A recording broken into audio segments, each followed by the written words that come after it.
அருட்பெருஞ்சோதி அருட்பெருஞ்சோதி தனிப்பெரும் கருணை அருட்பெருஞ்சோதி. எல்லா உயிர்களும் இன்புற்று வாழ்க, வள்ளல் மலரடி வாழ்க வாழ்க, கொல்லாவிரதம் குவளை எல்லாம் ஓங்குக, நல்லோ நினைத்த நலம் பெறுக, நன்றி நினைத்த எல்லோரும் வாழ்க இசைந்து. உலக மக்களே, அறிவார்ந்த அன்பர்களே, ஆன்மநேய ஒருமைப்பாடுடைய அன்பர்களே, அருட்பெருஞ்சோதி ஆண்டவருடைய திருவிளையாடலை பார்த்து கொண்டிருக்கிறோம். நான் ஏற்கனவே கூறியது போல இந்த பிரபஞ்சம் தோன்றிய காலத்திலிருந்தே 4 யுகங்களிலும், கிரேத யுகம், திரேத யுகம், துவார யுகம், கலியுகம், இந்த 4 யுகங்களிலுமே அருட்பெருஞ்சோதி ஆண்டவருடைய திருவிளையாடல் எப்படியெல்லாம் நடந்தன என்பதையும், அதன் பிறகு இந்த சமயங்களும் மதங்களும் மார்க்கங்களும் முடிவடைகின்ற காலகட்டங்களில் யுகங்களுக்கும் ஆயுள் காலம் உண்டு, சமயங்கள் மதங்கள் மார்க்கங்களுக்கும் ஆயுள் காலம் உண்டு. அதை உருவாக்கியவர்களெல்லாம் போய் சேர்ந்து விட்டார்கள். ஜீவ சமாதியாகவோ சமாதியாகவோ முக்தி அடைந்தோ ஐம்பூதங்களோடு கலந்தோ எப்படியோ போய் இறைவனடியை சேர்ந்து விட்டார்கள். அதன் பிறகு இந்த உலக மக்களுக்கென்று ஒரு மார்க்கம் வேண்டும், ஆன்மீக மார்க்கம் தேவை. அப்போ சுத்த சன்மார்க்கத்தை அருட்பெருஞ்சாண்டவர் நிறுவி அதை தன் மகன் கையில் ஒப்படைப்பதற்காக தன்னுடைய மகனை, தன்னுடைய செல்வ பிள்ளையை ஒரு தாயின் வழியாக இந்த பூலகிற்கு வருவிக்க செய்தார். சமயங்களும் மதங்களும் மார்க்கங்களும் சூழ்ந்திருந்த காலகட்டங்களில் இந்த பத தலைவர்களையும், சைவ சமய தலைவர்களையும், வைஷ்ணவ சமய தலைவர்களையும் பல்வேறு பெயர்களை அழைத்து கொண்டு அவரவர்கள் கருத்துக்கேற்றபடி ஆலயங்களை அமைத்து, ஆலயங்களுக்கு ஏற்றபடி வழிபாட்டு முறைகளை அமைத்து வழிபாடு செய்து விட்டார்கள். மக்களும் வழிபட்டு கொண்டிருக்கிறார்கள். இந்த நிலை மாற வேண்டும்.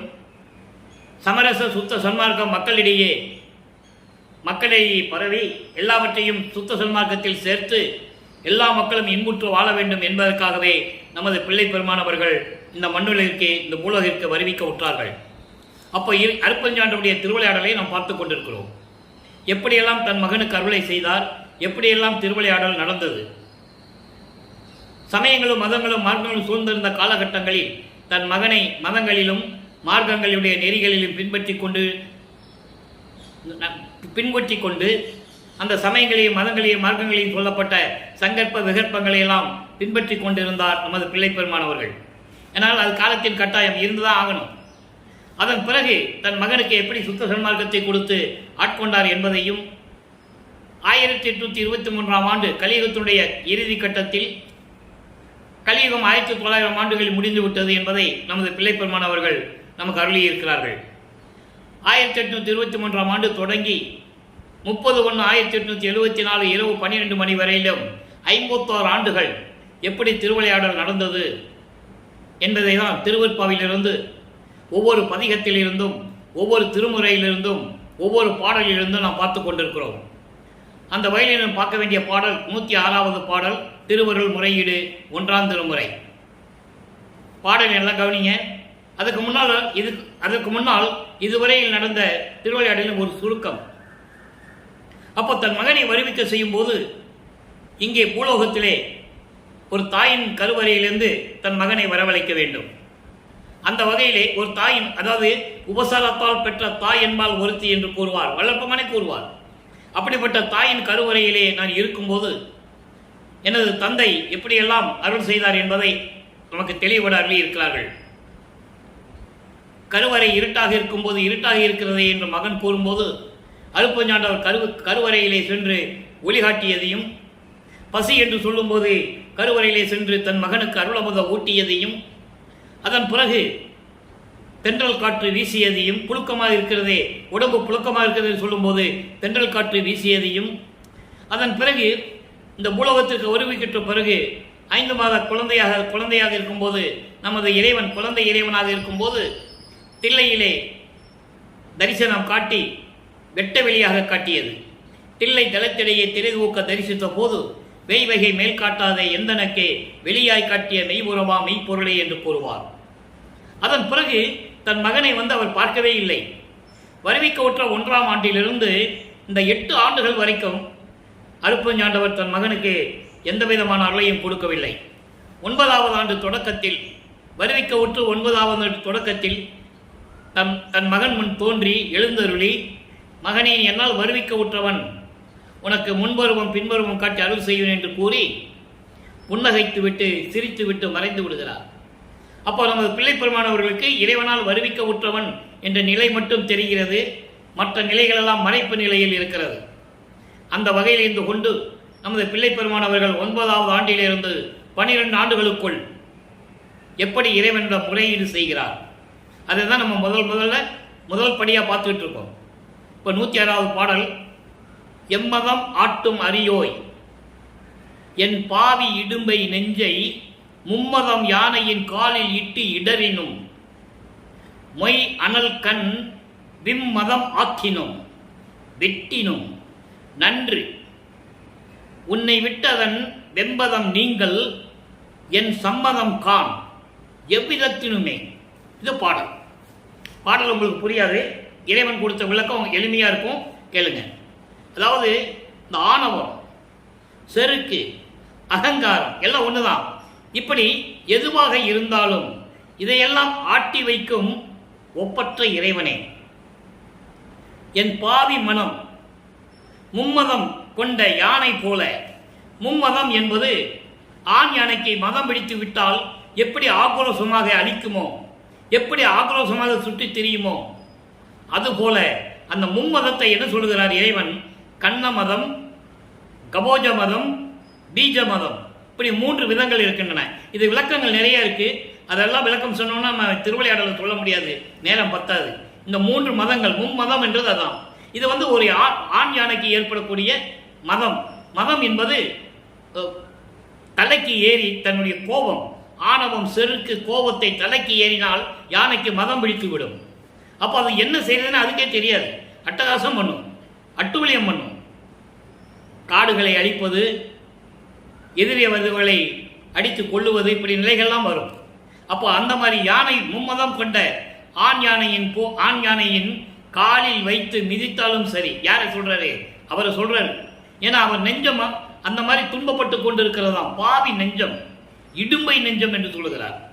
இந்த பாவி இடும்பை நெஞ்சம், துன்பப்படுவ நெஞ்சத்தை யானையின் காலில் விட்டு, மும்மதம் கொண்ட ஆண் யானையின் காலில் இட்டு நசுக்கினாலும் சரி, அழித்தாலும் சரி, கொழுந்து விட்டு எரியும் தீயில் போட்டு வேக வைத்து அழித்தாலும் சரி, எரிகின்ற நெருப்பில் விட்டு போட்டாலும் சரி, வெட்டி போட்டாலும் சரி, இப்படி நீ எந்த வகையிலாவது நீ செஞ்சா கூட எனக்கு நல்லதுதான். என்னால் தாங்க முடியல. உன்னால் வருவிக்க விட்ட பிறகு நான் படுகின்ற துன்பங்களை என்னால் தாங்க முடியவில்லை. அப்போ நீ ஏற்கனவே ஆணவம், செருக்கு, அகங்காரம் இல்லாமல் நீக்கிக் கொண்டிருந்த இறைவன், இப்ப நான் இந்த மாதிரி துன்பப்பட்டு கொண்டிருக்கிறேன். அப்போ என் மனதை மும்மதம் கொண்ட யானையின் கால் விட்டு நசுக்கினாலும் சரி, தீயில போட்டு என்னை வாட்டினாலும் சரி, வெட்டி போட்டாலும் சரி, நல்லதுதான். நீ எந்த விதத்திலேயே நீ செஞ்சிக்கோ, எனக்கு நல்லதுதான். உன்னை நினைக்காமல் இருந்த இந்த மனதை, அதான் சொல்றாரு, உன்னை விட்டு அதன் வெம்மதம் நீங்கள். உன்னை நினைக்காமல் இந்த மனசு இருந்ததில்லை. அப்ப இந்த மனதை நீ என்ன வேணா பண்ணிக்கலாம், எனக்கு சம்மதம் தான். இப்ப நான் சொன்ன 3 விதத்துல, தீயில போட்டாலும் சரி, யானையின் காலில் வச்சு மிதிக்க விட்டாலும் சரி, வெட்டி போட்டாலும் சரி, எனக்கு சம்மதம் தான், நல்லதுதான். ஏன்னா உன்னை பற்றி இந்த மனது, இந்த பாவி மனது நினைக்காமல் விட்டு விட்டதே, அதனால் எனக்கு பரிபூர்ணமான சம்மதம், நீ என்ன வேணாலும் செஞ்சிக்கோ அப்படின்னு சொல்றார். இதை முறையீடு பண்றார். இதனுடைய கருத்து, மைய கருத்து என்னவென்றால், இப்படி என் மனம் அலை பாய்ந்து கொண்டிருக்கிறது, உன்னை நினைக்காமல், உன்னை வணங்காமல் என் மனம் அலை பாய்ந்து கொண்டிருக்கிறது என்று சொல்லுகிறார். இதான் அதனுடைய விளக்கம். ஆணவம் செருக்கோடு, ஆணவத்தோடும் செருக்கோடும் அகங்காரத்தோடும் என் மனம் அலை பாய்ந்து கொண்டிருக்கிறது, என் கட்டுப்பாட்டில் இல்லை. அப்ப இந்த மனதை நீ என்ன வேணாலும் பண்ணிக்கோ, யானை காலில் வச்சு மீச்சாலும் சரி, வெட்டி போட்டாலும் சரி, தீயில போட்டாலும் சரி, நீ என்ன வேணாலும் பண்ணிக்கோ, விரைவில் வந்து எனக்கு அருள்வாயாக என்று சொல்லி இந்த முறையீடு செய்கிறார். இப்போ வல்லப்பமானவர்கள் 2வது எட்டில் இருந்து கொண்டிருக்கிறார். 2-16. அந்த 16 ஆண்டுகளுக்குள் என்ன நடந்தது? 13வது ஆண்டு ஞானம் கிடைத்த பிறகு, இறைவன் ஆட்கொண்ட பிறகு முறையீடு செய்கிறார். ஞானம் கிடைக்கிறது. மெஞ்ஞானம் கிடைக்கவில்லை, ஞானம் கிடைக்கிறது. அப்போ அவருக்கு சுத்த சொன்னாங்க பற்றி தெரியாது. அந்த நிலையில் இருக்கும்போது மனம் திருவொற்றியூர் போக சொல்லுகிறது. இறைவன் அருப்பஞ்சாண்டவர் மனதை தூண்டி விடுகிறார். அதனால் இவர் திருவொற்றியூர் போகிறார். அங்கே 11 பதியத்தை நம்ம முதல்ல பார்த்தோம். எந்த விதமான பலனும் இல்லை. தியாகராஜனை பார்ப்பதற்கு தெருவில் நின்று கொண்டிருப்பதும், பவனி வரும்போது அங்கே நின்று கொண்டிருப்பதும், அதன் பிறகு மனம் துன்பப்பட்டு வருத்தப்பட்டு மன உளைச்சல் பட்டு நாரையையும் கிளிகளையும் தூது அனுப்பியதையும் எல்லாம் நம்ம பார்த்துட்டோம். இப்போ திருமுல்லை வாயிலில் பதிகம் உருவாகிறது. திருமுல்லை வாயிலில் போய் நிற்கிறார். நல்லா கவனிங்க. 2ஆம் திருமுறை பதிகம் திருவருள் பதிகம் திருமுல்லை வாயில் திருவிண்ணப்பம். அங்கே 5வது பாடல். செயல்கொள் பொய்கை திருமுல்லை வாயிலில். அன்பர்களை, நான் ஏற்கனவே கூறியது போல திருவிளையாடலை ஒரு கதையாகவோ கற்பனை கலந்தோ சொல்லலாம். அது அப்படி அல்ல, அது முறை அல்ல. திருவெட்பாவை பாடல்களின் மூலமாக அந்த உண்மைகளை மக்களுக்கு கொண்டு போய் சேர்க்க வேண்டும். அந்த அடிப்படையில் தான் இந்த வள்ளலார் ஊழியர் செய்து கொண்டிருக்கிறேன். அதனால் பாடலை படித்து விளக்கம் சொல்லி இப்படியெல்லாம் சொல்லிட்டு இருக்கான்னு தயவு செஞ்சு நினைக்காதீங்க. நேரம் கடத்துவதற்காகவோ வேண்டும் என்று பேசுவதற்காக அல்ல, திருவெட்பாவின் உண்மை நிலைகளை மக்களிடம் கொண்டு போய் சேர்க்க வேண்டும். இப்போ திருமுல்லை வாயிலில் என்ன நடக்குது? செயல்கொள் பொய்கை திருமுல்லை வாயிலில் பால்கொள் வண்ணம் பரம் சுடரே, விடைமேல் கொள் சங்கரனே, விமலா உண்டன் கால்கோள் அன்பர் கலந்துதல் நன்றதோ. இது பாடல். அதாவது மீன்கள் துள்ளி விளையாடக்கூடிய பொய்கைகள் நிறைந்த, அதாவது நீர்நிலைகள் நிறைந்த செழிப்போடு விளங்கி கொண்டிருக்கின்ற திருமுல்லை வாயிலில் இருக்கின்ற பால் கலர்ல வெண்மை கலரில் வண்ணம்னா அந்த கலர் நிறம், பரம் சுடரே ஒளி வீசிக் கொண்டிருக்கின்ற இறைவனே, பால் போன்று வெண்மையாக ஒளி வீசிக் கொண்டிருக்கின்ற இறைவனே, விடை மேல், விடை என்பது காலை வாகனம், நந்தி, காலை வாகனத்தின் மேல் வருகின்ற சங்கரனே, விமலா, விமலா என்றால் மலங்கள் நீங்கிய இறைவன், ஆணவம் கண்மம் மாயை மாமாயை துரோதை 5 மலங்களை நீங்கியது விமலன். இறைவனை சிவபெருமானை விமலன் என்று சொல்லுவார், அமலன் என்று சொல்லுவார், பல பெயர்கள் வைத்துக் கொண்டிருப்பார். காரணம், சமயங்களும் மதங்களும் மார்களும் சூழ்ந்த காலகட்டங்களில் சிவபெருமான் என்றுதான் சொல்லுவார், சங்கரன் என்று சொல்லுவார், நமச்சிவாயன் சொல்லணும்னு சொல்லுவார், சிவாயனமன் சொல்லுவார், சிவசிவான் சொல்லுவார், தியாகராஜ பெருமான் சொல்லுவார், மாசிலாமணின்னு சொல்லுவார், எல்லாம் சொல்லுவார், நடராஜன் சொல்லுவார். இவர்களெல்லாம் சைவ சமயத்தை சேர்ந்த தலைவர்கள் என்பதை நீங்கள் புரிந்து கொள்ள வேண்டும். அப்போ அவருக்கு அதான் தெரியும். ஏன்னா அந்த பிரபஞ்சம் தோன்றிய காலத்திலிருந்து இப்படி தானே பேசிட்டு இருந்தாங்க, இப்படி தானே சொல்லிக்கிட்டு இருந்தாங்க. அதனால் இவரும் அதை சொல்றாரு. காரணம், அவருக்கு மறைப்பு நிலையில் இருக்கிறது, மறைப்பு நிலை இருக்கிறது. சுத்த சன்மார்க்கம் அவருக்கு தெரியாது. சுத்த சன்மார்க்கத்தை உலக மக்களிடம் பரப்ப வேண்டும், உலக மக்கள் எல்லாம் சுத்த சன்மார்க்கத்தை சேர்க்க வேண்டும் என்ற எண்ணம், அந்த நினைப்பு அப்ப அவருக்கு இருக்காது. இறைவன் மறைப்பு நிலையை கொடுத்திருக்கிறார். அதுக்கு பிறகுதான் சொல்லுவாரு, ஆன்ற சன்மார்க்க மணிபெற என்னைத்தான் ஈன்று அமுதளித்த இனிய நற்றாய் என்று சொல்லுவார். என்னையும் இரக்கம் தன்னையும் ஒன்றாக இருக்க இசைவித்து மன்னி வாழ்வுற வருவித்த கருணை வள்ளல் நீ என்று சொல்லுவார். அது நிலைகள் மாறும்போது இப்போ இந்த நிலையை மட்டும் பார்த்துட்டு இருக்கோம். 16 ஆண்டுகளுக்குள் நமது பிள்ளை பெருமானவர்களுக்கு என்ன நிலை ஏற்பட்டது அதை தான் இப்போ பார்த்துட்டு இருக்கோம். இறைவனுடைய திருவிளையாடல் எப்படி நடக்குது? திருமுல்லை வாயில்ல இந்த மாதிரி போய் சொல்லிட்டு இருக்கிறாரு. உண்டன் கால்கோள் அன்பர், உன் திருவடியை பற்றிய அன்பனாகிய தொண்டனாகிய நான் கலங்குவது உனக்கு நல்லதா? திருவொற்றியூருக்கு போனேன், அங்கேயும் நீ எனக்கு எந்த விதமான அருளையும் கொடுக்கல. நீ என்னை பார்த்துட்டு தெருவழியா ஓடுற, நாரையும் கிளிகளையும் தூது அனுப்புற, எந்த விதமான பதிலும் இல்லை. இதெல்லாம் நம்ம ஏற்கனவே விளக்கால் பார்த்து விட்டோம். அப்ப இந்த நிலை மனநிலையை அங்கு சொல்றாரு. இப்போ நீ இங்க வந்து திருமுல்லை வயலுக்கு வந்தா ஏதாவது அருளை கொடுப்பேன்னு இங்க வந்து நிக்கிறேன், பதிலே பேச மாட்டேன்ற, என்னன்னு கூட கேட்க மாட்டேன்ற, நீ யாருன்னு கூட கேட்க மாட்டேன்ற. இதெல்லாம் நல்லதா உனக்கு? உன்னை தேடி வந்திருக்கல, நான் கலங்குவது உனக்கு நன்றோ? இது நல்லதா உனக்கு என்று சொல்லி இந்த பாடலை நமக்கு அருளி இருக்கிறார்கள். அப்போ அவருடைய மனநிலை எப்படி இருக்குன்னு நீங்க புரிஞ்சுக்கணும். இறைவனால் வருவிக்க ஒற்ற நிலை தெரிந்த பிறகு கூட எந்த விதமான அருளையும் இறைவனிடந்து பெற முடியவில்லை. இப்போ 3வது எட்டில் இருந்து கொண்டிருக்கிறார். 3/24. இப்போ திருவொற்றியூர், அங்க திருமுல்லை வயலுக்கு போய் எந்த விதமான புரோஜனம் நடக்கல. திருப்பும் திருவொற்றியூருக்கே போகிறார். அப்ப 24 ஆண்டுகள் வரைக்கும் எந்த விதமான அருளையும் பெற முடியவில்லை. இப்ப பதிகம் 10ல புனரா விறகு பொருந்துரு வேட்கையின் இரங்கல், இந்த பதியத்தில் இருக்கிற பாடலை நம்ம பார்த்துட்டு இருக்கோம். இன்னைக்கு 15வது பாடல். மொத்தம் இந்த பதிகம் 30 பாடல்களை கொண்டது. ஒவ்வொரு பாடலிலும் இறைவனுடைய நிலையையும் இறைவனை புகழ்ந்து சொல்லுவதும், அப்படிப்பட்ட இறைவன் இன்னும் என்னிடம் பேசவில்லை, என்னை அணைத்துக் கொள்ளவில்லை, அருளை கொடுக்கவில்லை என்று சொல்லுவதையும் நாம் பார்த்து கொண்டிருக்கிறோம். தன்னை தலைவனாகவும் தன்னை தலைவியாகவும் இறைவனை தலைவனாகவும் வர்ணனை செய்து அந்த காதலை சொல்லும்போது ஒரு தோழியிடம் சொல்லுவது போல, ஒரு பெண் தன்னுடைய காதலை தோழியிடம் தான் முதல்ல சொல்லுவார். அதை வர்ணனை செய்து தோழியிடம் சொல்லுவது போல, உள்ளத்திடம் சொல்லுவது போல உலக மக்களுக்கு தெரிவித்துக் கொண்டிருக்கிறார்கள். அதை தான் நம்ம பார்க்கிறோம். இப்ப பாருங்க, பாவம் அறுப்பார். யார்? இறைவனை சொல்ற. பாவம் அறுப்பார் தோழியிடம் சொல்லுவது போல, பாவம் அறுப்பார், பழி அறுப்பார், பவமும் அறுப்பார். பாவம் வேற, பவம் வேற. அவம் அறுப்பார், கோபம் அறுப்பார். ஒற்றியில் என் கொழுனர் இன்னும் வந்திலரே. கொழுனர் என்பது கணவன். அதான் சொல்றனே, தன்னை தலைவியாகவும் இறைவனை தலைவனாகவும் வர்ணனை செய்து இந்த பாடலை அருளி இருக்கிறார்கள். கொழுனர் இன்னும் கூடிலரே. தூவ மதன் ஐங்கனை, தூவ மதன் ஐங்கனை, மாதர் தூறு தூவ துயர்கின்றேன். தேவ மடவாய், தோழியை சொல்றாரு, தேவ மடவாய் என்னடி நான் செய்வது ஒன்றும் தெரிந்திலனே. இது பாடல். இது விளக்கம் பாருங்க. தியாகராஜ பெருமான், திருவொற்றில் இருக்கின்ற தியாகராஜ பெருமான். இப்போ அவரு தியாகராஜ பெருமான் சொல்லுவார். ஏற்கனவே சொல்லுறது அதான், ஏற்கனவே அப்படிதான் அவர் சொல்லணும்.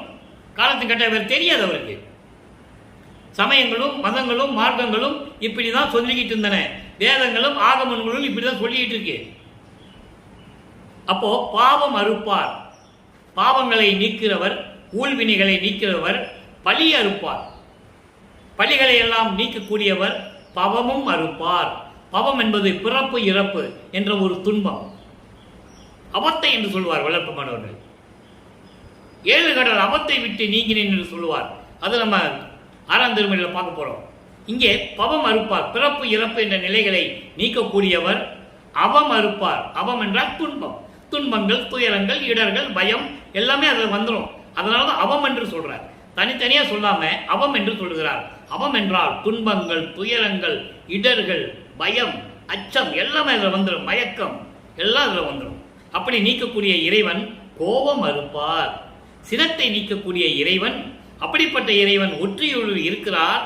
அவரை பார்க்க நான் ரோட்டில் நின்றுட்டு இருக்கேன். இன்னும் என் கணவர் கூடிலரே.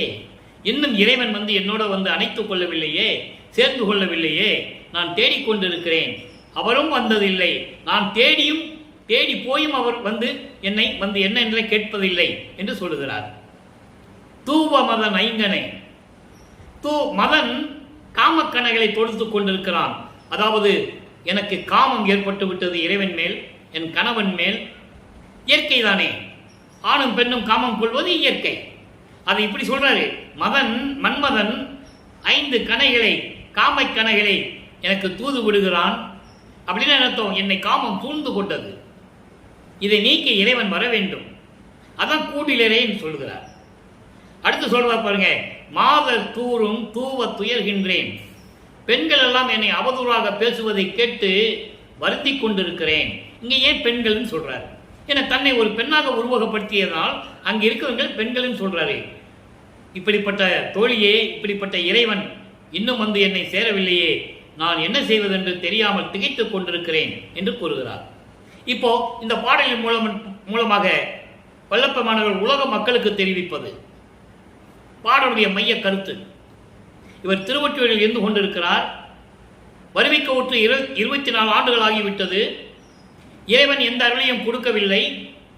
இறைவனால் வருவிக்க உற்றவன் என்ற நிலை தெரிகிறது. ஞானம் கிடைத்திருக்கிறது. இந்த நிலையில் இன்னும் எனக்கு அருளை கொடுக்கவில்லை உலக மக்களே. நான் வருவிக்க உற்று 24 ஆண்டுகள் வரையிலும் இந்த நிலையில் இருந்து கொண்டிருக்கிறேன். இதை பார்த்து மக்கள் எல்லாம் என்னை கேவலமாக பேசுகிறார்கள். அந்த அவமானத்தை என்னால் தாங்கிக் கொள்ள முடியவில்லை. ஏளனமாக கிண்டல் செய்கிறார்கள். நான் என்ன செய்வதென்று தெரியவில்லையே உலக மக்களே, எனக்கு ஒன்றும் தெரியாமல் திகைத்துக் கொண்டிருக்கிறேன் என்று சொல்லி இந்த பாடலை அருளி இருக்கிறார்கள். இதான் மைய கருத்து. ஒரு பெண்ணிடம் ஒரு பெண்ணாக உருவப்படுத்தி பெண்ணாக சொன்னதனால் பெண்கள் என்று சொல்லுகிறார். வேற ஒன்றும் இல்லை. இதை நீங்க நல்லா புரிஞ்சுக்கணும். ஆக உங்களுக்கு இந்த விவரம் தெரிஞ்சிச்சு. இப்போ இப்போ 24 ஆண்டுகள் வரைக்கும் எந்த விதமான அருளை கொடுக்கக்கூடிய அந்த இறைவன் மகனை நினைத்து பார்க்கிறார். மகன் வேதனைப்படுவதையும் துயரப்படுவதையும் வருந்துவதையும் பார்த்து இனிமேல் தாமதம் செய்யக்கூடாது என்று நினைக்கிறார். தாமதம் செய்யக்கூடாது என்று நினைக்கிறார். அந்த காலகட்டத்தில் வல்லப்பெருமான் அவர்கள் 4வது எட்டில் இருந்து கொண்டிருக்கிறார்கள். 4×8 = 32. 25வது ஆண்டிலிருந்து, அதாவது 24 ஆண்டு வரைக்கும் எந்த விதமான அருளை பெற முடியவில்லை. இப்போ 25வது ஆண்டு தொடக்கத்தில் இருந்து 32 ஆண்டுகளுக்குள் என்ன நடந்தது என்பதுதான் அருள் பிரகாச மாலையிலே நமக்கு தெளிவாக அருளி இருக்கிறார்கள். இன்று 31வது பாடலை பார்க்க போகிறோம். அருள் பிரகாச மாலை மொத்தம் 100 பாடல்களை கொண்டது. இப்போ இதுக்கு முன்னால் 27வது ஆண்டின் தொடக்கத்தில் வல்லப்பெருமானவர்கள் வருவிக்க விட்டு 27வது ஆண்டில் தனக்கோழி அம்மையாருக்கு திருமாங்கல்யம் பூட்டி அந்த அம்மாவிற்கு மோட்ச வீட்டை காட்டி விமோசனத்தை கொடுத்தது. அது ஒரு முக்கியமான திருவிளையாடல். இறைவனுடைய திருவிளையாடல் ரொம்ப முக்கியமான திருவிளையாடல்.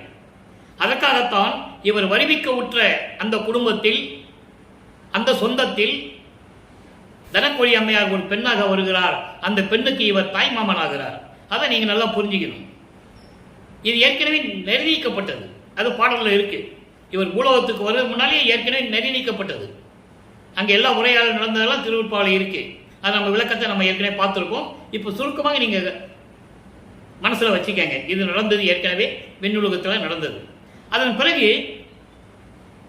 பிறகு இவருக்கு மனம், அதாவது தாங்க முடியாத துன்பம். இனிமேல் திருவொற்றிற்கும் போகக்கூடாது, எங்கேயும் போகக்கூடாது. திருமலைமாயிலோ திருவள்ளித்தாயத்துக்கோ எங்கேயுமே போகாம வீட்டுக்குள்ளே இருந்துன்னு சொல்லி கதவை பூட்டி தாப்பா போட்டார். இறைவன் வந்தா தாப்பா திறந்து வரட்டும், இனிமேல் நான் எங்க போவதுன்னு சொல்லி வீட்டை பூட்டி தாப்பா போட்டாரு. என்ன நடந்தது? இறைவனுடைய திருவிளையாடல் எப்படி நடக்குது? மீதானத்து அருள் ஒளியாய் விளங்கிய நின் அடிகள் எப்படிப்பட்ட திருவடிகள், அதை சொல்றாரு.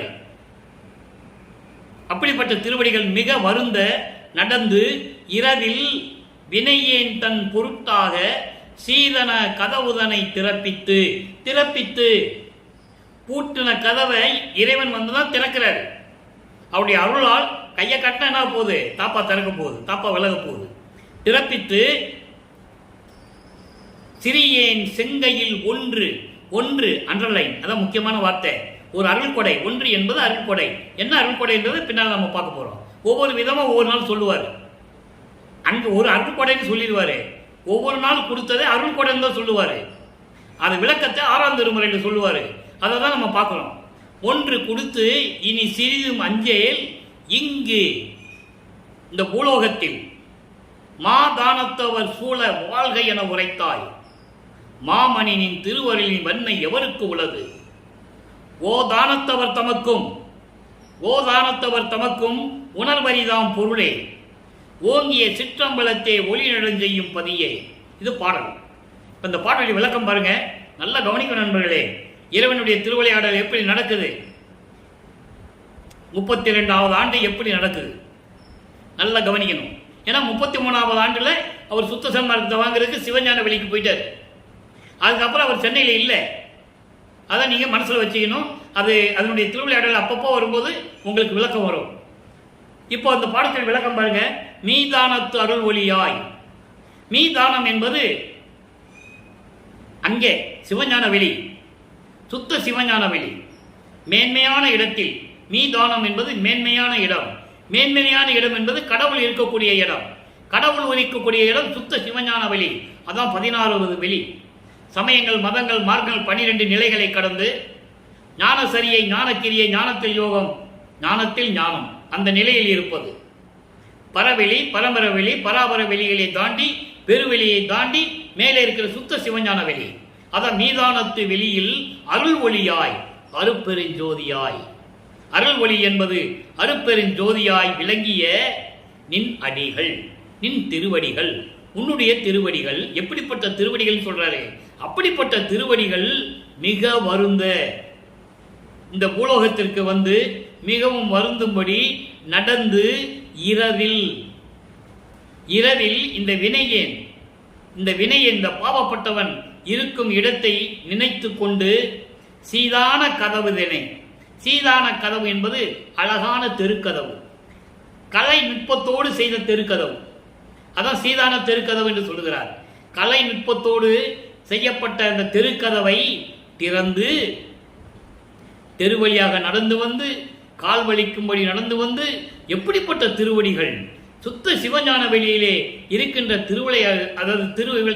திருவிளையாடல் செய்து கொண்டிருக்கின்ற திருவடிகள் பூலோகத்திற்கு வந்து மண்ணிலே கால் பதித்து நடந்து வந்து கால் வலிக்கும்படி வந்தாயே, இந்த பாவிப்பட்டவன் இருக்கும் இடத்தை தேடி தெருக்கதவை, அழகான கலை நுட்பத்தோடு செய்யப்பட்ட தெருக்கதவை திறந்து, தாழ்பாலை திறந்து, இனி நீ சிறிதும் அஞ்சேல் மகனே, இனிமே நீ கொஞ்சம் கூட நீ பயப்பட வேண்டாம். இதுவரைக்கும் நீ துன்பப்பட்டது போதும் மகனே. காரணம், நீ பக்குவப்பட வேண்டும். சமயங்களிலும் மதங்களிலும் மார்க்கங்களிலும் இருந்து கொண்டு அந்த நிலைகளை நீ அறிய வேண்டும். அதற்காகவே நான் உன்னை அங்கு இருக்க வைத்தேன். இனிமேல் உனக்கு தேவையில்லை என்று சொல்லுவார். அதை நாம் 4ஆம் திருமுறையிலே பிரசாத மாலையிலே நம்ம பார்த்து விட்டோம். 10 பாடல்களிலும் அற்புதமாக சொல்லுவார். பிரசாத மாலையிலே, பத்தி மாலையிலே அருமையாக சொல்லுவார். அங்கதான் ஏம சித்தி வாங்கினதை நம்ம பார்த்துருக்கோம். முதல்ல ஏம சித்தி தான் அவர் வாங்கினது. அதுக்கப்புறம் அண்டங்களை விட்டு போகக்கூடிய பறக்கும் சக்தி, நினைச்ச இடத்துல இருக்கிற தத்துவ சித்தி, இப்படி நிறைய நம்ம பார்த்துட்டோம். இப்போ சுருக்கமாக சொல்கிறோம், அவ்வளோதான். நீங்கள் மனசில் வச்சுக்கோங்க. அப்படிப்பட்ட நிலையில் இருக்கும்போது இறைவனை வந்து, அஞ்சாத மகனே, இங்கு இந்த பூலோகத்தில் மாதானத்தவர் சூழ வாழ்க. மாதானத்தவர் என்பது ஜீவகாரணிய ஒழுக்கத்தில் இருக்கின்றவர்கள், உயிர் நேயம் உடையவர்கள், உயிர் இரக்கம் கொண்டவர்கள், கொலையும் புலையும் தவிர்த்தவர்கள். அப்பதான் அவருக்கு சுத்த சன்மார்க்கம் இருக்கிறது தெரியும். சுத்த சன்மார்க்கத்தில் இருக்கிறவங்க தான் அப்படி இருக்க முடியும். அதனாலதான் சொல்றாரு அருட்பெருஞ்சாண்டவர், மகனே, இனிமேல் நீ சமயங்களிலும் மதங்களிலும் மார்க்கங்களிலும் சென்று நீ இருக்க வேண்டாம். மாதானத்தவர் சூழ உனக்கு நான் சுத்த சன்மார்க்கத்தை கொடுக்க போகிறேன். அந்த சுத்த சன்மார்கள் அன்பர்கள் சூழ அவர்களோடு இருந்து இந்த பூலோகத்தில் நீ வாழ்வாயாக, நீ வாழ்க என்று நீ சொன்னாய். எப்படி சொல்ற பாருங்க. இன்னும் சுத்த சன்மார்க்கம் வாங்கல, ஆனா தந்தை அறிவுறுத்துகிறார் மகனுக்கு, நீ அப்படிதான் இருக்க போற. அப்படியே என்ன அர்த்தம்? நீ வடலூர்ல இருக்க போறேன்னு அர்த்தம். அது மறைமுகமான விளக்கம். அந்த விளக்கம் பின்னால ஓபனா வளர்ப்புமான்னு சொல்லும்போது, தெளிவா சொல்லும்போது உங்களுக்கு நான் சொல்லுவேன். இப்போ இதை மனசுல வச்சுக்கங்க. அதுக்கப்புறம் தான், ஏன்னா சத்தியஞான சபையை கட்டும்போது ஒரு திருவிளையாடல் 1870 அங்கே எங்கே மேட்டுக்குப்பத்தில் இருக்கும்போது ஆரம்பித்தது, 72 முடிஞ்சது. அந்த 2 ஆண்டுகளில் என்ன நடந்ததுன்றதை நம்ம தெளிவாக சொல்ல போகிறோம். அதுக்கு முன்னாலேயே இந்த விளக்கத்தை உங்களுக்கு நான் சொல்லி வைக்கிறேன், மனசில் நினச்சி வச்சுக்கங்க. அப்போது அந்த நிலையில் இருக்கும்போது மாதானத்தவர் சூழ, அப்போவே அவர் சொல்கிறார், சுத்த சன்மார்க்கத்தை சேர்ந்த அன்பர்கள் எல்லாம் ஒன்றாக சேர்ந்து இருக்கக்கூடிய இடத்தில் நீயும் சேர்ந்து இந்த பூலோகத்தில் நீ வாழ்வாயாக, நீ இருப்பாயாக என்று சொல்லி நீ எனக்கு சொன்னாய். ஏன்னா சுத்த சன்மார்க்கத்தில் இருக்கிறவங்க தான் இந்த நிலையில் இருக்க முடியும். சமயங்களும் மதங்களும் மார்க்கங்களை சார்ந்தவர்கள் அதாவது மாமிசம் சாப்பிட விட முடியாது. அவங்களால சிறு தெய்வங்களை கும்பிடாமல் இருக்க முடியாது, சிலைகளை பார்த்து வணங்காமல் இருக்க முடியாது, சங்கற்ப விகற்பங்களில் ஈடுபடாமல் இருக்க முடியாது. அதாவது திருநூறு பூசுறது, நாமம் போடுறது, ஊதுவத்தி கொளுத்துறது, கற்பூரம் கொளுத்துறது, பூ வைக்கிறது, தேங்காய் உடைக்கிறது, அபிஷேகம் பண்ணுறது, மொட்டை போடுறது, காது குத்துறது எல்லாம் அவங்க செய்வாங்க. அது சமயங்களும் மதங்களும் மார்க்கங்களும் சொன்னது. அது அவங்களுடைய நம்பிக்கையின் அடிப்படையில் அவன் அதை நம்புறாங்க, செய்கிறாங்க. மகனை இனிமேல் அதை செய்ய வேண்டாம் நீ. ஏன்னா இவர் ஏற்கனவே திருநீர் பூசி கொண்டு இருக்கின்றவரை வேண்டான்ட்டாரு. உத்தராட்ச மணியை கழுத்துல மாட்டியிருந்தார்ல, எடுத்துட்டாரு. கடுக்கான கட்டியாச்சு. சுத்த வெந்நீரை ஆடை முடித்து முக்காடும் போட்டாச்சு. ஏன் முக்காடு போட்டான்றது பெரிய விளக்கம் இருக்கு. அதெல்லாம் பேசணும், 1 மாதம் பேசணும். அதை நான் பின்னால் சொல்லுவேன் உங்களுக்கு. ஏன் அவர் முக்காடு போட்டார் தெரியணும்ல மக்களுக்கு. அதை நம்ம பின்னால் சொல்லுவோம். இப்போ திருவிளையாடல் மட்டும் சொல்லிட்டு இருக்கோம். அப்போ மாதானத்தவர் சூழ வாழ்கை என உரைத்தாய். இப்படி சுத்த சன்மார்க்க அன்பர்கள் உன்னை சுற்றி இருக்கின்ற வகையில் நீ இந்த பூலோகத்தில் இருப்பாயாக என்று சொல்கிறார். அப்ப என்ன அர்த்தம்? சுத்த சன்மார்க்கத்தை மகனுக்கு கொடுக்க போற. அதான் மாதானத்தவர் என்று சொல்லுகிறார். அடுத்து, மாமணியே, நின் திருவருளின் வன்மை எவருக்கு உள்ளதே? உன்னுடைய திருவிளையாடலுடைய இந்த திருவருளினுடைய பெருமை, அந்த பாங்கு, அந்த தன்மை, அருள் தன்மை யாருக்கு உள்ளது? அடுத்து சொல்றார் பாருங்க, ஓ தானத்தவர் தமக்கு உணர்வறிதாம் பொருளே. ஓ தானத்தவர் என்பது வேள்விகள் வளர்த்து, பல ஆண்டுகளாக வேலிகளை வளர்த்து மந்திரம் சொல்லி தவம் இருக்கின்ற முனிவுகள், ரிஷிகள். வானவர்கள், தேவர்கள், சக்திகள், சத்தர்கள், சித்தர்கள், யாராக இருந்தாலும் சரி, அவங்கள் உணர்வறிதான் பெரும் பொருளே. அவர்களெல்லாம் பார்க்க முடியாத இறைவனே, அருட்பெருஞ்சோதியை என்று சொல்லணும். இங்க சொல்ல மாட்டாரு, என பின்னால் தான் சொல்லுவாரு. அருட்பெருஞ்சோதின்னு அவருக்கு தெரியும். இப்போ பொதுவாக சொல்றாரு பொருளே. பொருள் என்ன? இறைவன் என்ற அர்த்தம். இதுக்கு முன்னால் நம்ம பாடல்களை பார்த்துருக்கோம். மாசிலாமணின்னு சொல்லுவார், தியாகராஜன் சொல்லுவார், நடராஜன் சொல்லுவார், சொக்கநாதன் சொல்லுவார், பிச்சாண்டி சொல்லுவார், எல்லா பேரையும் சொல்லுவார். இங்கே சொல்ல மாட்டார். ஏன்னா அவருக்கு தெரிஞ்சு போச்சு இல்லை, இனிமேல் அதை சொல்ல மாட்டார். அப்போ அதனால பொதுப்படையா பொருளே என்று சொல்கிறார். பொருள் என்றால் அருட்பெருஞ்சோதி, இறைவன். அப்படி ஓதானத்தவருக்கும் இதை மகாதேவ மல்லில் அருமையாக சொல்லுவார். மகாதேவ மல்லில் 1ஆம் திருமுறையில் 5வது பதிகம் 55வது பாடலில் சொல்லுவார்.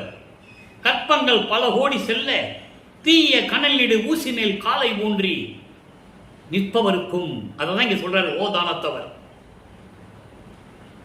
நிற்பவருக்கும் ஒழித்து என்று சொல்லுவார். அதாவது கீழே வேள்வியை வளர்த்து தீயை வளர்த்து மேல ஊசி பலகையை போட்டு ஒத்த கால தவம் இருக்கிறான் இறைவனை பார்க்கறதுக்கு, பார்க்க முடியல. ஐம்புரியும் ஓம்பி பொற்புறமை உணவின்றி உறக்கமின்றி, இந்த பொன்னான உடம்பு உணவு இல்லாம உறக்கம் இல்லாம தண்ணி இல்லாம எலும்பெல்லாம் தெரியிற மாதிரி நிற்கிறான், பார்க்க முடியல. அதுக்கு உதாரணம் சொல்லலாம், ஆனால் பின்னால் சொல்லணும்னு நினைச்சேன். கல்பட்டை அவர்கள் கல்பட்டை என்ற கிராமத்திலே சிவபெருமானை பார்ப்பதற்காக தவம் இருந்திருக்கிறார். இறைவனை பார்க்காம எந்திரிக்க போறேன்னு படுத்துட்டார். சோறு இல்லை, தண்ணி இல்லை, உறக்கம் இல்லை, கல்ல போய் படுத்துட்டார். மலையில போய் என்ன ஆகும்?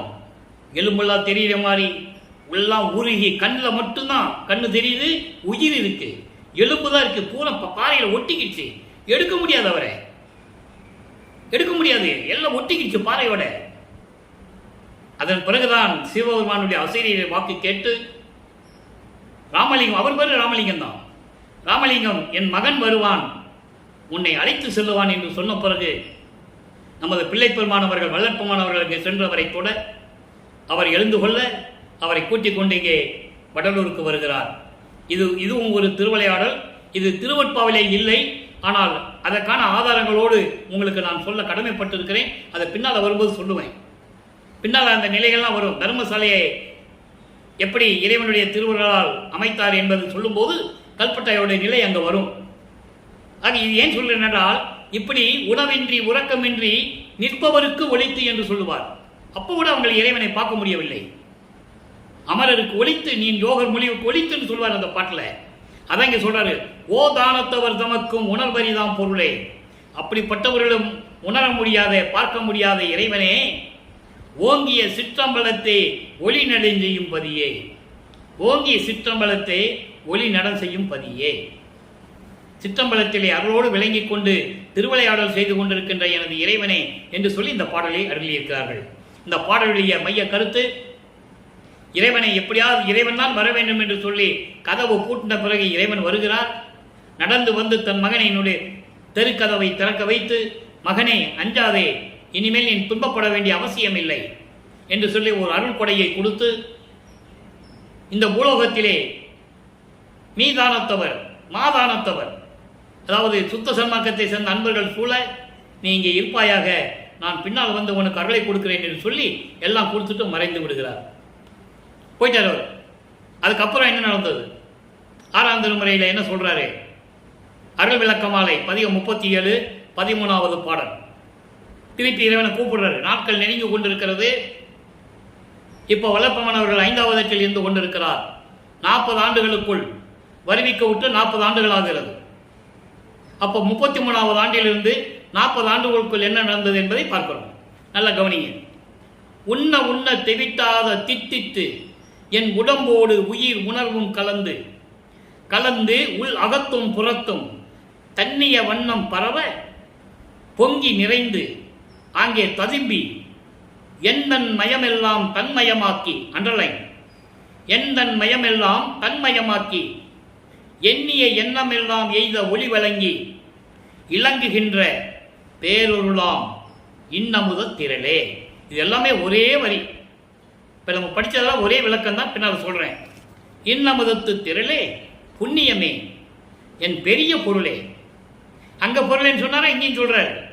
என் பெரிய பொருளே, என் அரசே, புன்மொழி என்று இகழாது புனைந்து மகிழ்ந்து அருளே. இது பாடல்.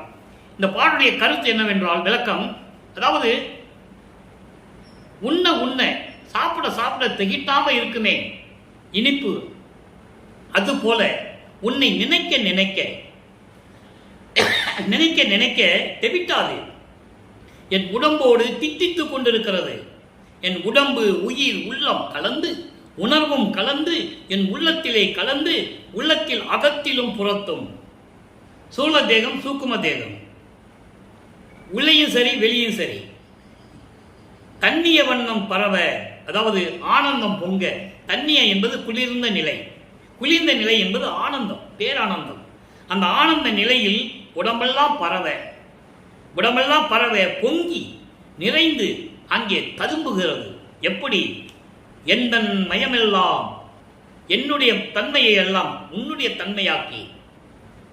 எப்படி சொல்ற பாருங்க. அதான் சொல்லுவாரு, நான் தானானான், தான் நானானான், நானும் தானும் ஆனோம் ஒன்றானோம் என்று சொல்லுவார். அதான் இங்க சொல்றாரு, என்னுடைய நிலைகளை எல்லாம் தன்மயமாக்கி என்றால் என்ன? இறைவனாக்கி விட்டார். இறைவனுக்கு என்னென்ன தன்மை இருக்கிறதோ எல்லாம் நம்ம இறைவனுக்கு, பிள்ளை பெருமானுக்கு உண்டு, வல்லப்பெருமானுக்கு உண்டு. அதான் எந்தன் மயமெல்லாம் தன்மயமாக்கி எண்ணிய எண்ணமெல்லாம் நான் நினைத்ததெல்லாம் அடைய, நான் நினைத்ததெல்லாம் அடைய. எப்படி சொல்றார் பாருங்க. எப்படி எண்ணியது என் மனம் இங்கு எனக்கு, அப்படி அருளிய அருட்பெருஞ்சோதி அகவல். எப்படி விளைந்தன என் மனம் இங்கு எனக்கு. இங்குன என்ன? இந்த பூலோகத்தில் உன்னால வருவிக்க உற்றவன், உன்னிடம் நான் செல்வ பிள்ளையாக இருந்தவன். ஏன்னா தன் பிள்ளைக்கு செல்வ பிள்ளைன்னு பேர் வச்சவர் அருட்பெருஞ்சோதி. அருட்பாவில் இருக்கு, யாரும் மறுக்க முடியாது. தன் பிள்ளைக்கு செல்வ பிள்ளைன்னு பேர் வச்சு வளர்த்துக்கிட்டு இருக்கிறாரு. காரணம் என்ன? 51 ஆண்டுகள் கழித்து அதாவது சதாசிவத்திலிருந்து 5 தொழிலை வாங்கி இவர்கிட்ட கொடுக்கணும். அப்போ அவனுக்கு மகனுக்கு ட்ரைனிங் கொடுக்கணும். அதுக்கு தான் இங்கே அனுப்புறார். சமயங்களிலும் மதங்களிலும் மார்களில் இருக்க வச்சு, அதெல்லாம் தேவையில்லை என்று சொல்ல வச்சு, அதெல்லாம் பொய்ன்னு சொல்ல வச்சு, சுத்த சன்மார்க்கத்தை கொடுத்து தன் மகனுக்கு இதெல்லாம் கொடுத்து தான் பிரபஞ்சத்தை இயக்கிட்டு இருக்கார் வல்லற்பெருமான். அப்போ அந்த 51 ஆண்டுகளை முன்னால் நடக்க வேண்டியதுக்காகத்தான் தன் மகனை 51 ஆண்டுகள் இங்கே இருக்க வைக்கிறார் பூலோகத்தில். அதை நீங்கள் புரிஞ்சுக்கணும். அப்போ அந்த கடைசி 3 வருஷம் இருக்குதே, 6வது எட்டுக்குள்ளே இன்னும் நம்ம போகலை. இப்போ 5வது எட்டில் தான் சொல்லிக்கிட்டு இருக்கோம். 40 ஆண்டுகளுக்குள் என்ன நடந்தது வருவிக்க விட்டு 40 ஆண்டுகளுக்குள் என்ன நடந்தது தான் நம்ம பேசிட்டு சொல்லிக்கிட்டு இருக்கோம் இறைவனுடைய திருவிளையாடலை. இன்னும் ஒரு 8 இருக்கு, இன்னும் ஒரு 8 ஆண்டுகள் இருக்கு. அதை நம்ம இன்னும் உள்ள போகலை. ஏன்னா அதில் நிறைய விளக்கங்கள் இருக்கு.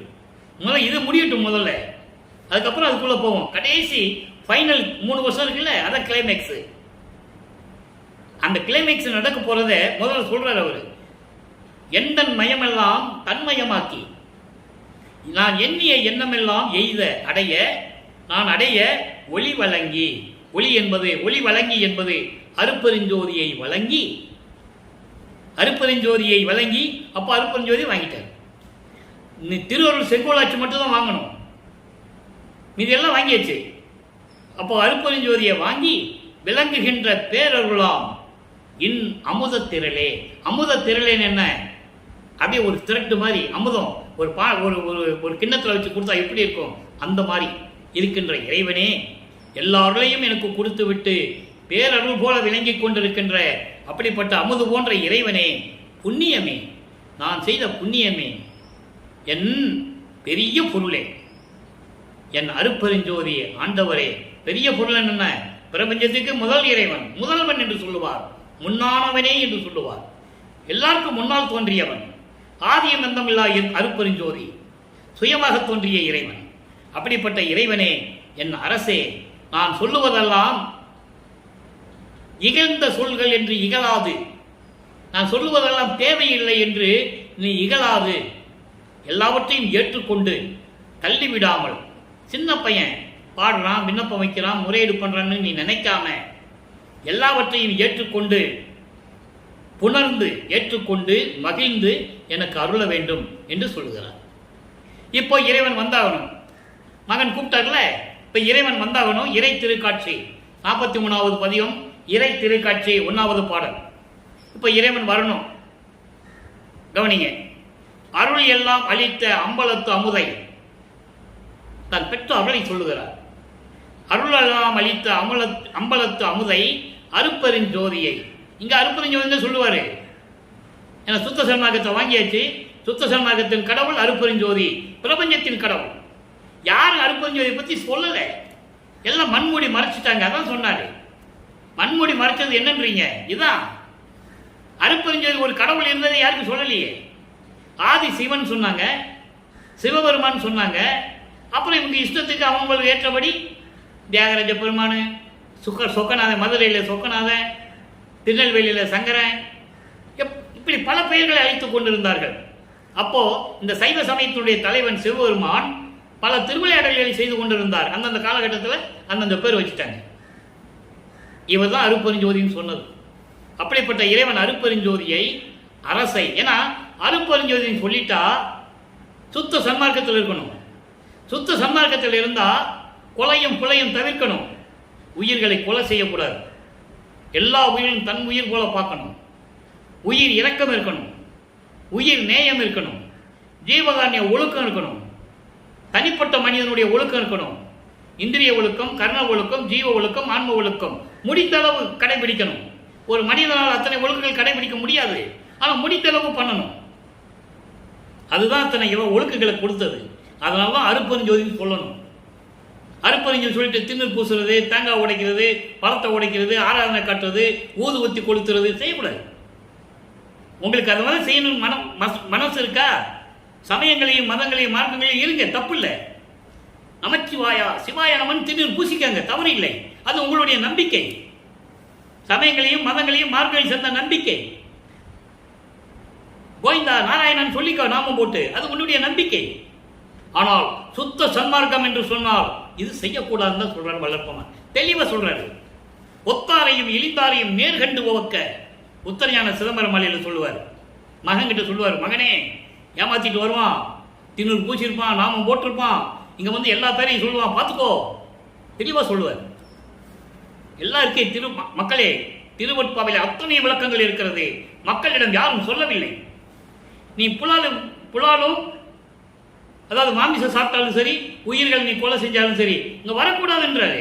யார் சொன்னது? மக்கள்கிட்ட வராதுன்றாரு. தெளிவா சொல்றாரு. சொல்லணும். ஏன் சொன்னாருன்னா, போர்டு போட்டாங்கல்ல, சத்தியஞான சபைக்கு வாங்க, எல்லா இடத்துலையும் இருக்கணும். ஆனா எல்லாத்தையும் எடுத்துட்டாங்க. ஏன் அதை சொன்னார்னா, மக்களுக்கு தெரிய வேண்டும் என்பதற்காக. சுத்த சன்மார்க்கத்துடைய கொள்கை மக்களுக்கு தெரியணும். அப்போ மக்கள் அதாவது மாறுவதற்கு வாய்ப்பு இருக்கு. ஒரு 10 இடத்துல பேனர் வைக்கட்டும், மக்கள் பார்ப்பாங்கல்ல. ஓ, நம்ம சத்தியஞான சபைக்கும் சித்தி வளாகத்துக்கு போகணும்னா இந்த நிலையில் நம்ம இருக்கணும், உங்களுக்கு ஐயோ இப்படிதான் இருக்கணும்னு சொல்லி மாறிக்கிட்டாவது வருவாங்க. கண்ணுக்கே தெரியாது, யாரும் சொல்ல மாட்டாங்க.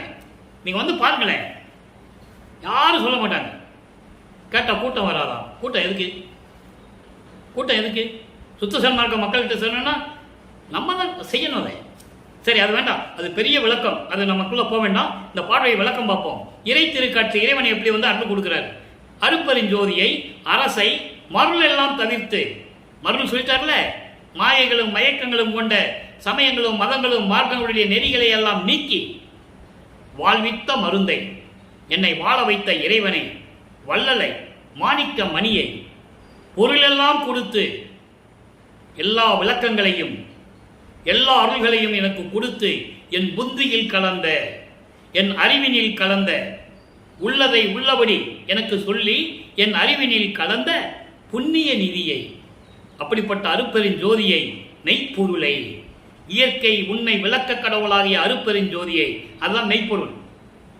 மெய்ப்பொருள் என்றால் இயற்கை உண்மை விளக்க கடவுளாகிய அருப்பெருஞ்சோதி, தெருளெல்லாம் வல்ல சித்த மெஞ்ஞான தீபத்தை, அருள் பக்குவம் கொண்ட, எல்லா சித்துகளையும் எல்லா வல்லமை படைத்த அருள்களையும் கொண்ட மெஞ்ஞான தீபம் அருப்பெருஞ்சோதியை. அதான் மெஞ்ஞான தீபம். மெஞ்ஞானம் இந்த பிரபஞ்சத்திலே இருப்பது அருப்பெருஞ்சோதி ஆண்டவருக்கும் அவருடைய மகன் வல்லற்பமான் அவர்களுக்கும் தான், வேற யாருக்கும் கிடையாது. பாடல்ல சொல்றாரு, யாரும் மறுக்க முடியாது, ஆதாரங்கள் இருக்கு. நான்முகத்தோனும் திரு நெடுமாலும் மெஞ்ஞானம் என்னும் மான்முக கண் கொண்டு காணாமல் தன் உருமாறியும் தேன்முக கொன்றை முடியும் செந்தாமரை சேவடியும் ஊன்முக கண் கொண்டு காணாமல் தேடி நின்றார் சற்றும் உணர்வில்லை. யாருக்கு மெஞ்ஞானம் இல்லை என்றார்? ஞானம் பெற்றார்கள். கோடான கோடி பேர்கள் இந்த பூலோகத்திலே வந்தார்கள், மனிதனாக பிறந்தார்கள், அப்புறம் ஆன்மீகத்தை தேடினார்கள், அதன் பிறகு இறைவனை பற்றி பாடினார்கள், இறைவனுடைய அருளை பெற்றார்கள். இல்லை என்று சொல்ல முடியாது. முக்தி அடைந்தார்கள், ஜீவ சமாதி அடைந்தார்கள், சமாதி அடைந்தார்கள். யாரும் ஞான சித்தி பெறவில்லை என்பதை திருவட்பாவிலே தெளிவாக நாம் பார்க்கலாம். அது மாதிரி மெஞ்ஞான நிலையில் இருக்கின்ற அருப்பெருஞ்சோதியை நான் பெற்றுக்கொண்டேன். அப்ப மெஞ்ஞானம் இருந்தால்தான் அருப்பெருஞ்சோதியை வாங்க முடியும். மெஞ்ஞான தெய்வத்தை நான் கண்டுகொண்டேனே. அப்போ இறைவன்கிட்ட முறையீடு செய்கிறார். அருள் விளக்க மாலையில இறைவன் வருகிறார், பார்த்துட்டாரா? இப்போ இறைவனை ஏத்தும் இன்பம், இறைவனை வணங்கினால் ஏற்படக்கூடிய இன்பம் எப்படி இருக்கும்? 49வது பதிகம் 1வது பாடல். ஒவ்வொரு பாடலுக்கும் ஒரு தொடர்பு உண்டு அன்பர்களே. இறைவன் கொடுத்த விளக்கத்தின்படிதான் இந்த வள்ளலார் ஊழியர் உங்களுக்கு விளக்கிக் கொண்டிருக்கிறேன். 1ஆம் திருமுறையில் இருக்கிற பாடலுக்கு அங்கே எப்படி முறையீடு செய்வார், அதற்கும் இங்கே இறைவனை வணங்குவதற்கும் வித்தியாசம் இருக்கும். காரணம் சுத்த சன்மார்க்கம். கருணைமா நிதியே என் இரு கண்ணே, கடவுளே கடவுளே என்கோ. உன்னை எப்படி சொல்லுவது? நான் கருணைமா நிதி என்று சொல்லுவதா, என் 2 கண்கள் என்று சொல்லுவதா, கடவுளே கடவுளே என்று சொல்லுவதா? தருணவான் அமுதே. தருணவான் அமுதே என்பது என்ன? சுத்த சிவஞான வெளியில் இருக்கின்ற அமுது போன்ற இறைவனே, என் பெரும் தாயே தந்தையே. தாயே தந்தையேன் ஏன் சொல்றார்?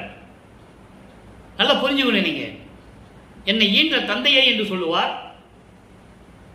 தாயே என்று சொல்லுவார். தாய்னா அன்பு உள்ள கொண்டவன், அதனால அதை தாய் என்று குறிப்பிடுகிறார். என்னை ஈன்ற தந்தையே என்று சொல்லுவார். என்னை ஈன்ற தந்தைன்னு தந்தை குழந்தை வித்து கொடுக்க முடியுமா? அருளால் உருவாக்க முடியும். அதை நீங்க புரிஞ்சுக்கணும். என்னை ஈன்ற தந்தையே என்று சொல்லுவார். அப்போ தாய்க்கும் தந்தைக்கும் இதான் வித்தியாசங்க. தாய் உள்ளம் கொண்ட இறைவன், என்னை இந்த உலகிற்கு வருவிக்க செய்த இறைவன். அதான் சொல்றாரு, தந்தையே தந்தையே என்று உன்னை சொல்லுவதா? தெருள் நிறை மதியே, பரிபூரணமாக அருள் வல்லவத்தோடு விளங்கிக் கொண்டிருக்கின்ற இறைவனே, என் குருபதியே, தெய்வமே தெய்வமே என்று உன்னை நான் சொல்லுவதா? அருள் நிறை தரும் என் அருப்பெருஞ்சோதி ஆண்டவா, நிந்தனை அறிந்தே. உன்னை நான் அறிந்து கொண்டேன், தெரிந்து கொண்டேன். உன்னை எப்படி சொல்லுவது? பரிபூரணமாக அருளை கொடுத்துக் கொண்டிருக்கின்ற என் அருப்பெருஞ்சோதி ஆண்டவன் என்னை என்று உன்னை நான் சொல்லுவதா? தெளிவா சொல்றாரு. அப்போ இறைவனை ஏற்று இன்ப நிலை. நீங்கள் இதுக்கு முன்னால 4 திருமுறைகளை பார்க்கறதுக்கும் இதுக்கும் உங்களுக்கு வேறுபாடு தெரியும், கண்டிப்பா தெரியும். அடுத்து 50வது பாடல், 50வது பதிகம், திருநட புகழ்ச்சி 1வது பாடல். திருநட புகழ்ச்சி என்பது இறைவனுடைய திருவிளையாடலை சொல்லுவது. நல்லா கவனிக்கணும். இறைவனுடைய திருவிளையாடலை சொல்வது. அதனால்தான் இறைவனுடைய திருவிளையாடல் என்ற அருட்பெருஞ்ஞான திருவிளையாடல் என்ற பதிவை நம்ம போட்டுக்கிட்டு இருக்கோம். எப்படி பாருங்க. பதியே என்றால் அருட்பெருஞ்சோதியே, எம் பரனே, எம் பரம்பரனே, எமது பராபரனே.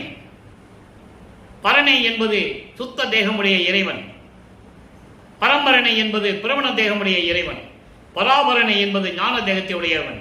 இறைவனுக்கு 3 தேகம் உண்டு, அந்த 3 தேகமும் எனக்கு உண்டு என்று சொல்லுகிறார். அதனால்தான் பரனே, பரம்பரனே, பராபரனே என்று சொல்லுவார். அப்ப சுத்த தேகத்துடைய வெளி பரவெளி, பிரமண தேகத்துடைய வெளி பரம்பர வெளி, ஞான தேகத்துடைய வெளி பராபர வெளி. பர அறிவு, பரம்பர அறிவு, பராபர அறிவு. பராபர வெளி தான் மெஞ்ஞான அறிவு. நல்லா புரிஞ்சுக்கணும். நீங்க இப்படி தேகத்தை கொண்ட இறைவனே, ஆனந்த பதம் தரும் மெஞ்ஞான நிதியே. ஆனந்த பதம், சிவானந்தம், சச்சிதானந்தம், இறைவனுடைய பேரன்பத்தை தரக்கூடிய மெஞ்ஞான நிதியே, மெஞ்ஞானம் செல்வமே. எப்படி சொல்ற பாருங்க. மெஞ்ஞானம் கொண்ட கடவுளே. இதுக்கு முன்னால சொல்ல மாட்டேன், வராது. ஏன்னா அப்ப சுத்த சன்மார்க்கம் கிடையாது. மெய் நிறைவே, மெய் நிலையே, உண்மையாக இருக்கக்கூடிய இறைவனே, மெய் இன்ப நிறுத்தமிடும், மெய் இன்ப நிறுத்தமிடும்.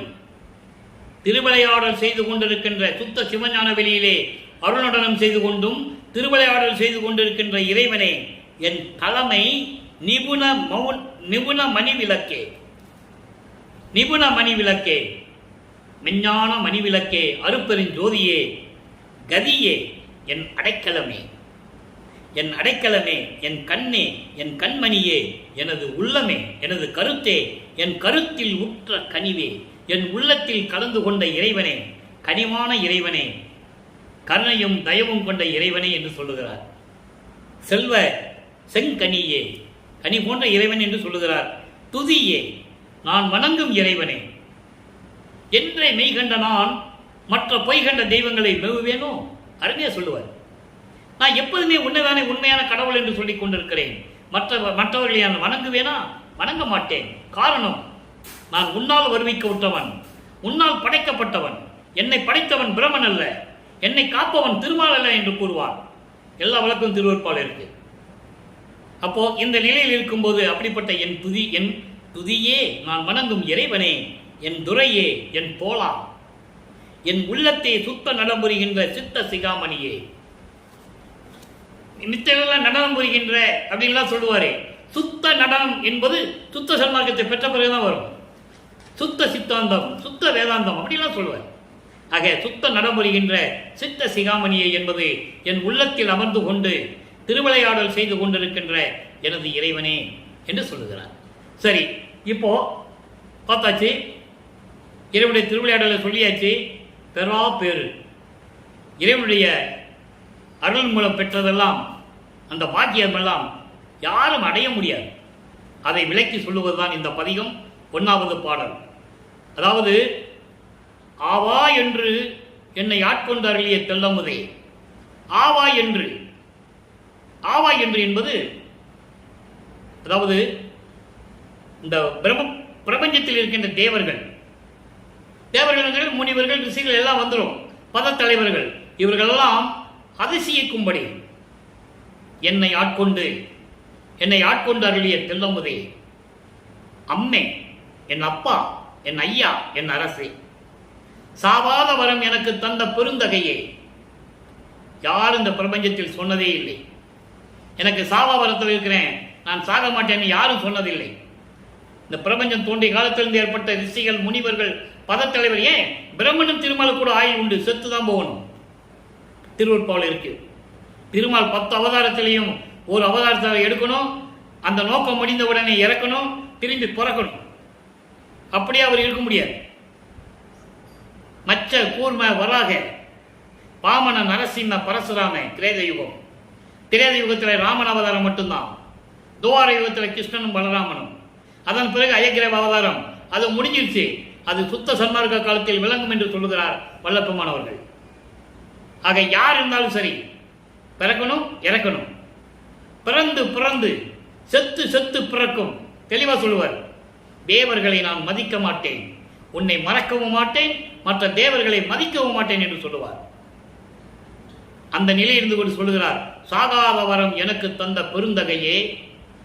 அடுத்து சொல்வார் பாருங்க, தயாநிதியே, இச்சபையில் தனித்த பெரும்பதியே, ஓவாது என் உள்ளகத்தே. நல்லா சொல்றார் பாருங்க, ஓவாது என் உள்ளகத்தே ஊர்ந்து எழும் ஊற்று எழும் பேரன்பே. ஓவாது என்பது நிலையாக எக்காலத்திலும் எந்த யுகத்தில் இருந்தாலும் சரி. இப்ப நம்ம ஒளி யுகத்தில் இருந்துகிட்டு இருக்கோம், சுத்த சன்மார்க்க காலத்தில் இருந்துகிட்டு இருக்கோம். அதை நீங்க புரிஞ்சுக்கணும். எல்லா யுகங்களும் முடிஞ்சிருச்சு. இப்போ ஒளி யுகம், சுத்த சன்மார்க்க காலம். அங்கே இருந்தது கிரேத யுகத்தில் இருந்த கலங்க மார்க்கம், அதுக்கப்புறம் திரேத யுகத்திலே திராவக மார்க்கம், துவார யுகத்திலே நவநீத மார்க்கம், கலியுகத்திலே பசும மார்க்கம். இப்ப நம்ம இருக்கிறது சுத்த சன்மார்க்கம். நீங்க புரிஞ்சுக்கணும். சுத்த சன்மார்க்க காலத்தில் இருக்கிறோம். நம்ம இப்போ வெளியே யாரும் சொல்லலை. திருவருட்பால் இருந்தது மக்கள்கிட்ட யாரும் சொல்லலை. சொன்னாதானே தெரியும். யாருமே சொல்லலையே. 202 வருஷமா யாருமே சொல்லலை.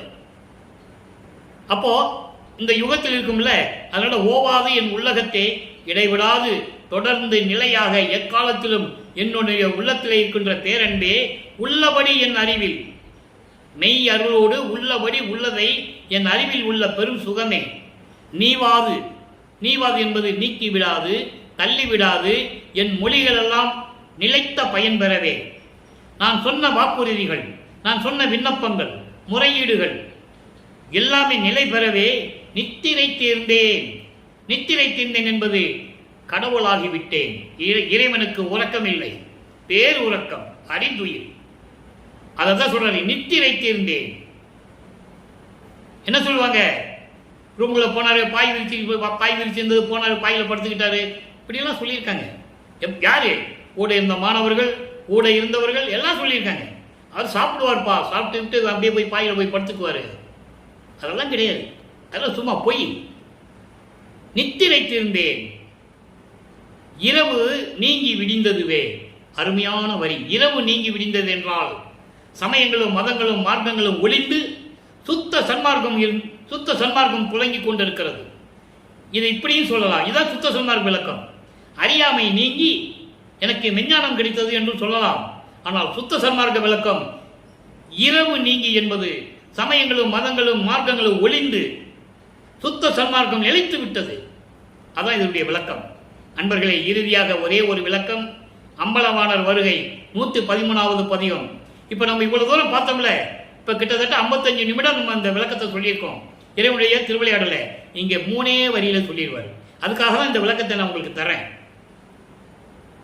ஒன்றே சிவம், அதை ஒன்று சன்மார்க்கமும் ஒன்றே சொல்லிட்டாரா. நன்றே நின்றீர் இங்கு வாரி, பூலோகத்துக்கு வான்னு கூப்பிடுறாரு. அதாவது சிவம் தான் கடவுள். அந்த சிவம் யாரு? அருட்பெருஞ்சோதி. சிவன் வேறு, சிவம் வேறு. அப்போ அருட்பெருஞ்சோதி தான் ஒரே கடவுள். அதை அந்த கடவுளை ஒன்றி இருப்பது சுத்த சன்மார்க்கம் ஒன்றுதான். அப்போ சுத்த சன்மார்க்கத்தை நிறுவிய கடவுள் அருட்பெருஞ்சோதி ஆண்டவர், அவர் தான் ஒரே கடவுள் என்று சொல்லுகிறார். அதுக்கடுத்து சொல்லுவார் பாருங்க, ஒப்பார் இல்லீர். ஒப்பார் இல்லீர் என்பது உனக்கு யாருமே கிடையாது, உனக்கு நிகர் யாருமே இல்லை, உனக்கு நிகர் யாருமே இல்லை சொல்லிட்டு சொல்லுவார் பாருங்க, உமக்கு இப்பாரில் பிள்ளை நான் கான். உமக்கு இப்பாரில் பிள்ளை நான் சொல்லிட்டாரா. எவ்வளவு அருமையான வார்த்தை தெரியுமா. இந்த பூலோகத்தில் உனக்கு நான் பிள்ளையாக வந்தவன் தானே, உன்னிடம் இருந்த ஏற்கனவே செல்வ பிள்ளை தானே. சுத்த சன்மார்க்கத்தை உலக மக்களுக்கு சொல்ல வேண்டும் என்பதற்காக என்னை வருவிக்க செய்தார். உன்னுடைய பிள்ளை நான் இந்த பூலோகத்தில் இருந்து கொண்டிருக்கிறேன். உமக்கு பிள்ளை நான் இப்பாரில். அதுக்கடுத்து சொல்லுவார் பாருங்க, ஒப்பாரி அல்ல. நான் சொல்லுவது ஒப்பாரி கிடையாது, வேணும்னு சொல்லல, கற்பனையா சொல்லல, புலம்பிக்கிட்டு சொல்லல, நான் உன் பிள்ளை. முப்பால் கடந்தீரே வாரி. முப்பால், முப்பால் என்பது நிறைய விளக்கங்கள் இருக்கின்றன. இங்கே முப்பால் என்பது 3 வெளிகளை கூறுகிறார். அவ்வளவுதான். பரவெளி, பரம்பர வெளி, பராபரி வெளி கடந்து இருக்கின்ற இறைவன். இதெல்லாம் கடந்தா பெருவெளி, பெருவெளி கடந்தா சுத்த சிவஞான வெளி. அதான் பரவெளி, பராவெளி, பரம்பெளி கடந்தவர் தான் முப்பால்னு சொல்றாரு. ஆனா வேதாந்தம் சித்தாந்தம் சொல்லுகின்றன மாயப்பால், சீவப்பால், வியோமப்பால். இது வேதாந்தம் சொல்லுகிறது. சித்தாந்தம் என்ன சொல்லுகிறது? 3 வெளியிலே ஜீவவெளி, பரவெளி, சிவவெளின்னு சொல்லுது. ஆனால் சுத்த சன்மார்க்க விளக்கம் ஜீவவெளி, பரவெளி, சிவவெளி கூட ஓரளவுக்கு நம்ம எடுத்துக்கலாம். ஆனால் சுத்த சன்மார்க்க விளக்கம் முப்பால் என்பது பரவெளி, பரம்பரவெளி, பராபரவெளி, இதையெல்லாம் கடந்த இறைவன் என்று சொல்லுகிறார். எனவே அன்பர்களே, நேரம் கடந்து விட்டது.